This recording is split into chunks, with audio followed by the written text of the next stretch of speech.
question pour toi. Oui. Quand tu fais un arrêt obligatoire, donc un panneau d'arrêt communément appelé panneau d'arrêt stop, est-ce que tu peux décrire la manœuvre que tu effectues en tant que conducteur lorsque tu t'arrêtes? Je dirais que je paye sur le frein. D'accord. Et je ralentis tranquillement pour m'arrêter au panneau de circulation. Et après ça, je vérifie s'il n'y a pas personne qui passe et je continue. D'accord. Puis tu dirais que la période pendant laquelle tu es arrêté dure environ combien de secondes? 1, 2. Excellent. Oui. Puis par rapport au panneau d'arrêt stop, tu t'arrêtes à quel endroit? Est-ce que tu es avant, au panneau, après? C'est difficile à dire. C'est difficile à dire, mais tu vas probablement me dire qu'est-ce qu'il faut que je fasse. Exactement. Bon. Donc, la loi prévoit, normalement, avec un panneau d'arrêt, il y aura une ligne au sol. OK. Par contre, on est au Québec, donc des fois, la ligne est inexistante, on ne peut pas la voir. En effet. Si on peut Sauf voir la l'hiver. ligne, exactement. Si on peut voir la ligne, parce qu'elle n'est pas partie avec l'hiver ou qu'il n'y a pas de neige sur la chaussée, à ce moment-là, il faut que le devant de ton véhicule s'arrête avant la ligne. Par contre, il ne doit pas avoir assez d'espace pour qu'il y ait un deuxième véhicule devant toi. Par exemple, tu suis dans un quartier, on roule à une vitesse de 50 km/h et le véhicule devant toi s'arrête. Toi, tu te trouves à une distance de véhicule derrière lui. Tu ne peux pas considérer que cet arrêt-là est bon pour toi.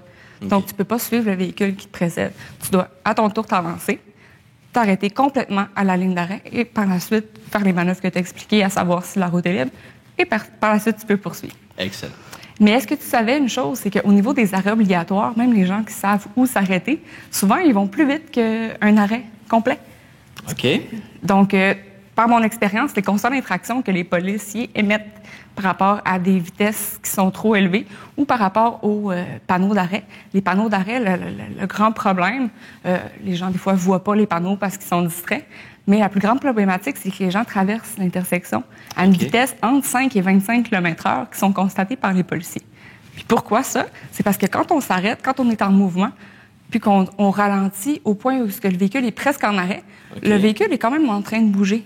Donc, c'est pas rare que les gens feront un stop presque complet, mais ils continuent leur route. Donc, est-ce que tu veux savoir le truc pour savoir si ton arrêt est bien fait? En bon québécois, un stop élastique. Oui, ou un stop cow-boy, où il y a plusieurs façons. Oui, il y a plusieurs. Mais pour faire un stop réglementaire, il faut qu'en tant que conducteur, tu t'arrêtes puis que tu sentes le contre-coup du véhicule avec l'arrêt complet. Par la suite, là, tu peux compter tes 2 secondes réglementaires. Tantôt, tu m'as parlé d'une, mais si tu voulais être un vraiment conducteur exemplaire, on arrêterait 2 secondes. OK, c'est bon. Parfait. Donc, aujourd'hui, je pense que tu as appris des choses qui vont te rendre un meilleur conducteur. En effet. Et je vais essayer de les appliquer au quotidien. Parfait. Bien, je vous remercie beaucoup. Merci.